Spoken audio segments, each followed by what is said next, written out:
people are paying out of pocket for wellness for, babies and pregnancy and high school soccer and just wellness adjustments. I think you need to look well. Your family needs to look well.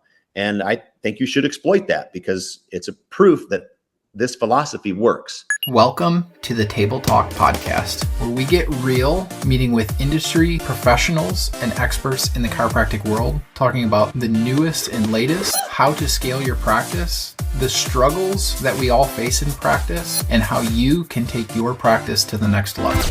All right, everybody, it's Dr. Kendall here with Elevate Marketing Solutions, and I am here with a dear friend of mine, Heath McKinley.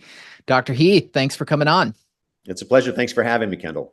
Awesome. So we always just kind of get this started with, tell us a little bit about you. I know you've had a very unique practice, and I hear nothing but good things from everybody that I know about, more than anything, the atmosphere that you bring into a practice. And so I'd love for you to just share your chiropractic story, share what your philosophy of practice, and share a little bit about yourself. Yeah, thanks. I'm 49. I've had our practice. We're going on our 23rd year this summer. In fact, we're having a big yacht party for about 150 of our patients and their family on Lake Michigan here in Chicago. We're a city practice. We're calling it our Jordan anniversary, Chicago year 23. I think I might make sure everybody wears some form of Jordans. In Chicago, everybody wears them anyway. You could be 65 and someone's wearing Jordans. So it's just a big mark. And, got started in chiropractic pretty young, 8 or 9 years old. My brother started going in about 6 or 7, 1981. I think someone tried to put him on Ritalin. My mom was ahead of her time. So she just thought we'd do something different. We grew up in a farming community, a few hours south of Chicago, near Peoria. That was kind of became our regular doctor, chiropractor, Dr. James Malaboldi, if you're out there listening, still an IPSCA member. Fast forward through high school, big basketball player. And I thought I always wanted to be a chiropractor, but then, you're not sure. You don't want to get serious yet after graduating. And then I did. Then I got serious, went back. I went to Palmer, met my wife in Spain, at Palmer, there's so many international students. And I was just fascinated with other languages and other cultures. And, I didn't come from a family, we weren't poor by any means, but we were just simple middle-class family. Nobody I knew or nobody I went to high school with was touring through Europe on a backpack. No disrespect to those who did. It just, it was a middle-class farming community. It wasn't even on our radar. Yeah. Between like 5th and 6th try, I went to Spain and stayed there for a month and ended up meeting my future wife. Wasn't looking for a wife. She was from the country of Uruguay. Her name's Monica. Within basically a year, I was graduated. We ended up getting married. I had an internship in Miami because of all the Latin culture there. We thought that would work for us. And then we decided on Chicago for a lot of different reasons, a little closer to where I grew up. And even though I was in my country, I almost felt like I was the one that was more out of my element because I was a country boy. And here I am living in a big city like Chicago. My wife was more at home than I was, even though it was a few hours from where I grew up. Mm-hmm.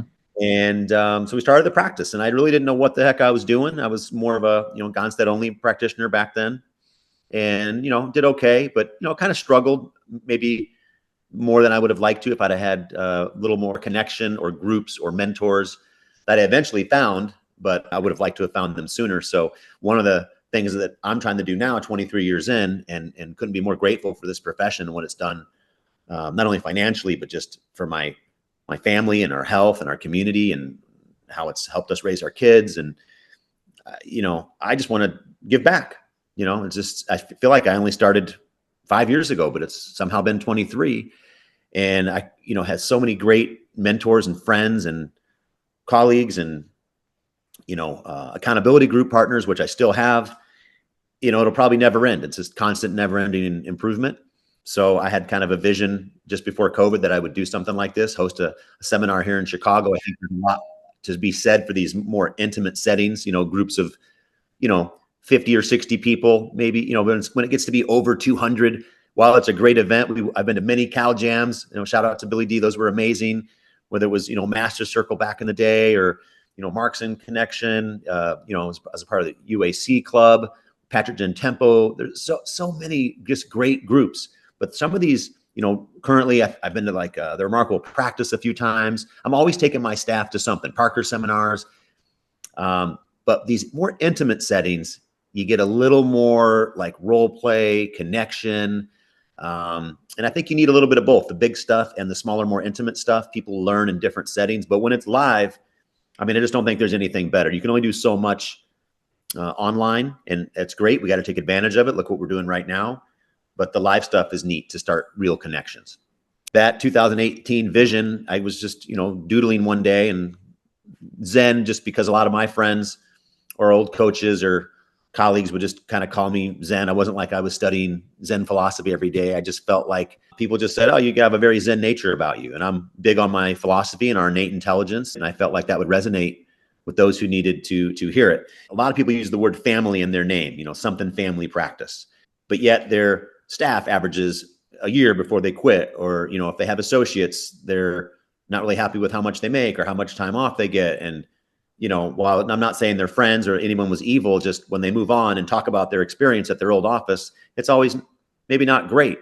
I just wanted to change that, right? I know we've done that, typically staff in our office, our office managers have stayed there 10 years, 9 years, 8 years. Have we had a couple that only lasted a year or two? Yeah, but there were good reasons for that. Maybe one of them went back to school, for example. Our associate docs, one was 3 or 4, but he was ready to open his own practice, and we're still great friends. So, I just feel like we have some stuff to offer. I also am really good at taking time off. I know a lot of docs, even docs that have bigger practices than mine, are still afraid to take vacation. Like they've never taken vacation more than like a week. Anything over 2 weeks would be unheard of. And then when I tell them we let our associates take 3 weeks off at a time and sometimes 4 so they can go back home to South Africa, they're just flabbergasted. Like, how do you do that? It's like, well, that was his value, and we're in the wellness profession.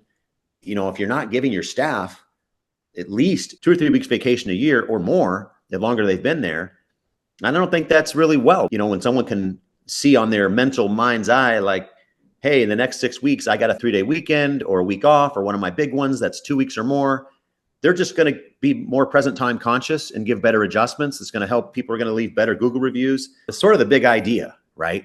While it sounds good in theory, to implement that, I think is sometimes difficult.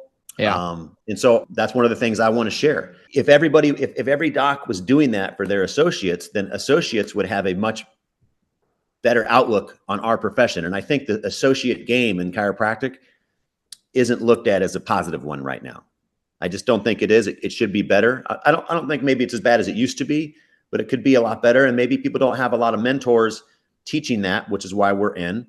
And then same thing with staff. Like I love empowering my staff. When I see our staff grow, I'm as excited as if we, break a metric record. I want to be 80 years old and have our staff still talk highly about us. That was one of the best jobs I ever had.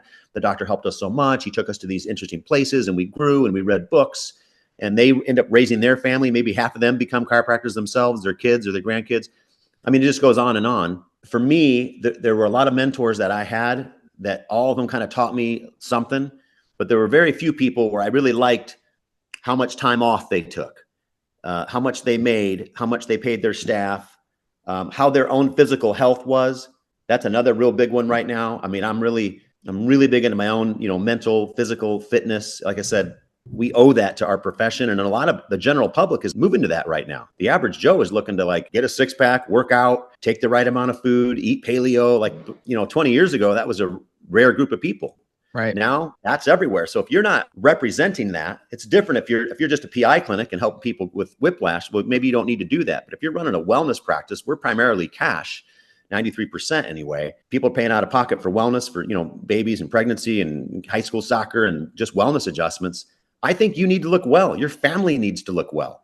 And I think you should exploit that because it's a proof that this philosophy works. I sometimes look at it like the decathlete, the physical health, the family health. And my wife's all bought in, even though she's a PA in the ER here in Chicago. So, prescribing medicines to people who are gunshot wounds and stabbing. It's Chicago. There's a lot of bad stuff that happens here. And we need people that do that. Yep. We shouldn't be throwing our medical doctors under the bus. But at the same token, we come home at night and we live the exact same philosophy. And she has been instrumental in our growth over the years.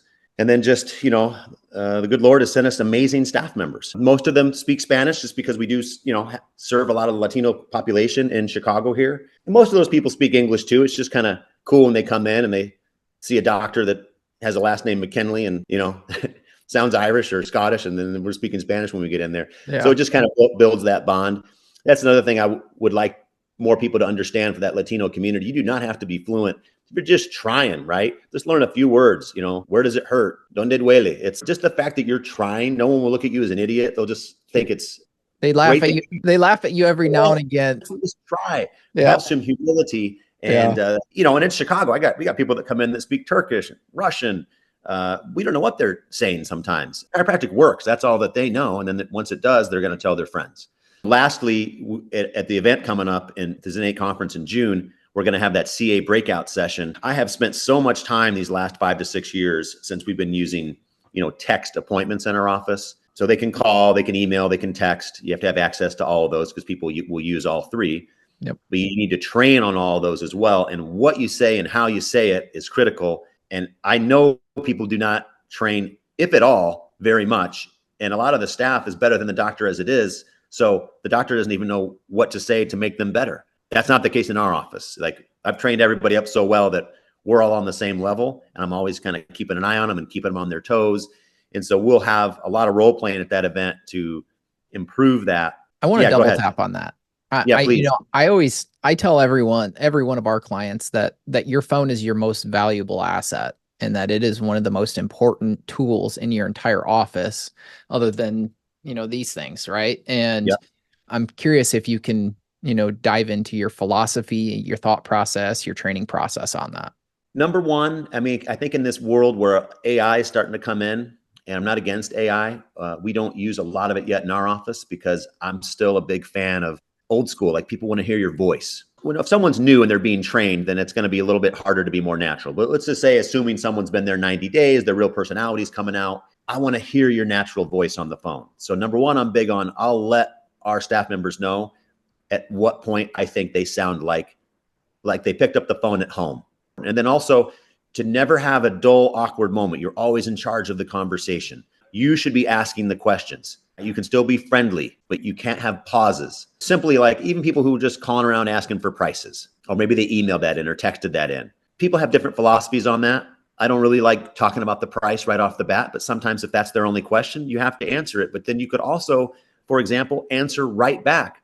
Great. By the way, do you mind us asking what motivated you to call us in? Or what's bothering you? What are you looking for help with? Now, at least we know why they're coming in. Maybe they emailed in that or texted in. You already know what's bothering them. Or it came in at 4 a.m. So by the time your staff's in is communicating with them, they texted them back and they haven't gotten back yet because they're at work and it might be a little bit of time. I had a lot of friends who used to make fun of me because I was one of the first people that were really using voice messages that you could record and then send to your friends.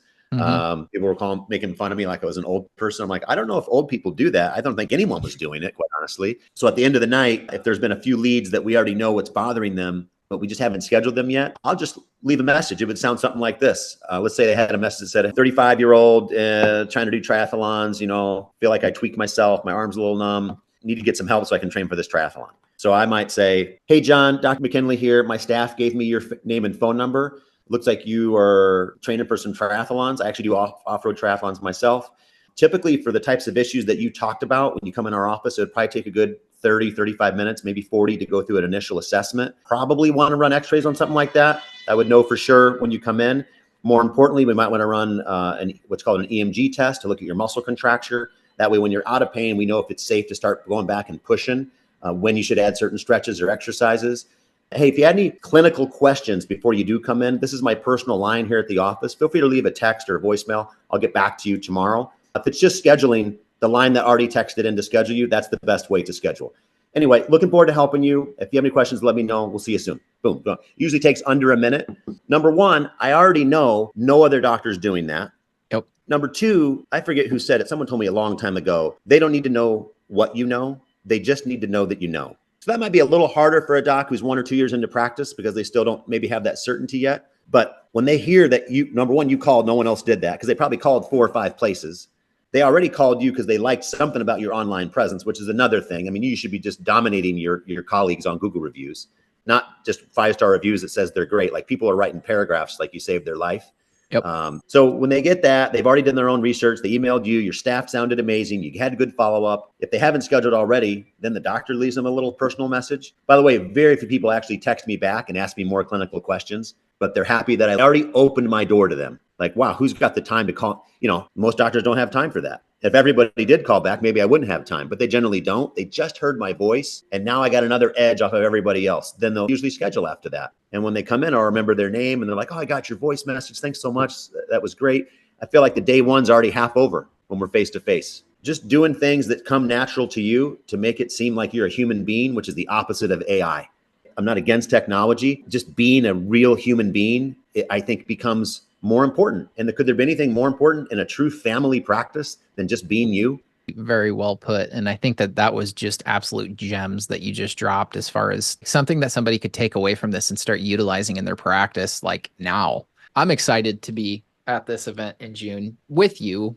We're going to be speaking about what we do a little bit, but I'm excited to hear the speakers. I'm excited to hear more about the sort of things that you're doing to help other docs build their practices as well. Fill us in a little bit more on all the things that either you plan on speaking about or you plan on, going through at the seminar. I don't want to give it all away. I got a few surprises there, but number one, we wanted to host it in the summer of Chicago, downtown. It's got that magnificent mile. It's a very regal hotel that we booked, the Omni. Friday is a little bit short. We're just going to have a 2-hour session on Friday night. I'll be speaking for about an hour, and then we have a guest speaker coming in that's really going to just wow you. Of all the speakers, we do have one non-chiropractic speaker. I kind of call it the American Dream speaker. Saturday, which is more all day, we will break out more. So there'll be more of like a CA side, which my staff, our other associates, and my CAs, particularly our full-timers, Diana Villegas and Estefania Conseco, experts on the whole text, phone, email, how to be yourself, just taking pride and following up on those leads. So they're going to be leading that. I'll stop over there a little bit as well. On my side, on the doc side, a couple of years ago, I did implement a bit of functional medicine. We don't do a ton of it just because we're mainly a high volume chiropractic office, mainly manual adjusting, but we also do some AK and some activators. It doesn't matter what technique you have. Whatever technique you use, you're going to fit in here. So this isn't a technique seminar. I want to just take people and companies that have helped us add these things that I'm enjoying, learning something new, and it's seamlessly fitting into a high volume practice. Come and hear that person speak. Maybe you don't add functional med, but maybe you will. Carm Rye's coming in from Canada. Canada's been through a whirlwind since COVID. So, if they can still have amazing practices up there, especially on that West Coast with so much regulation. I mean, so many offices closed because of COVID, and these guys just thrived right through it. I mean, you got to hear these people speak. Joe Esposito, Align Life, I don't know, 20 practices or so. He's got his own nutrition line. He's got his own software. It's like with Joe Esposito, it's like, what doesn't the guy do?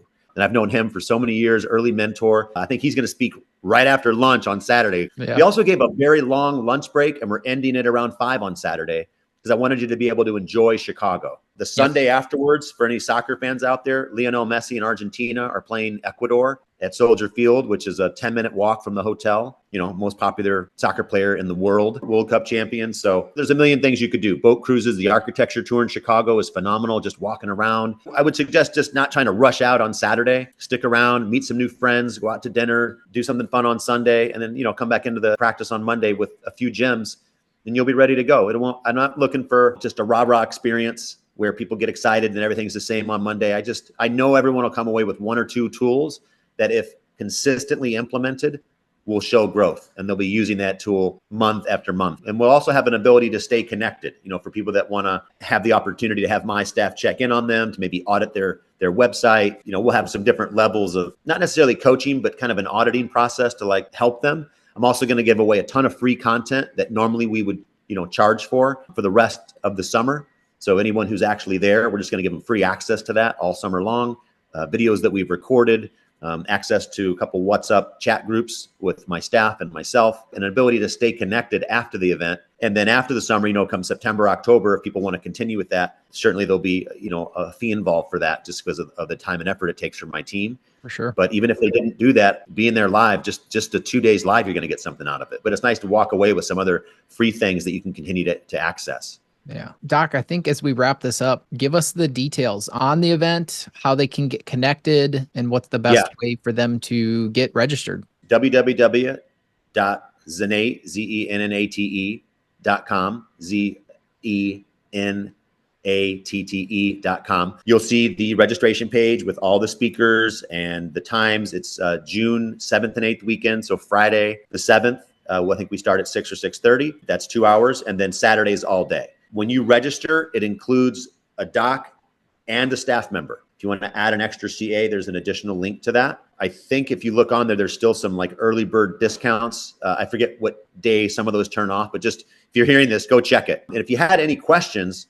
to me personally, call our office. We're here in Chicago, McKinley Family Chiropractic, 773-583-4325. I will get back to you within 24 hours. So it's Friday and Saturday. And even if you couldn't make Friday night, it's worth it if you could just come Saturday. And the CA portion will start on Saturday. So if your CAs can't make Friday night, then bring them for Saturday. Diana, our office manager, did start an Instagram page. It's just Zanate. It should be pretty easy to find. I'm not on social media very much. I just delegate very well. I do not like technology personally, but I see its value, and I'm glad we have it. Otherwise, we wouldn't be able to have this little podcast right here.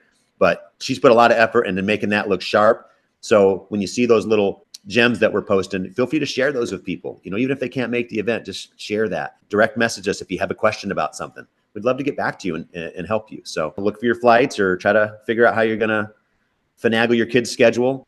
That's another big thing we'll be talking about. I don't want anyone to ever miss their kids' activities, right? Yep.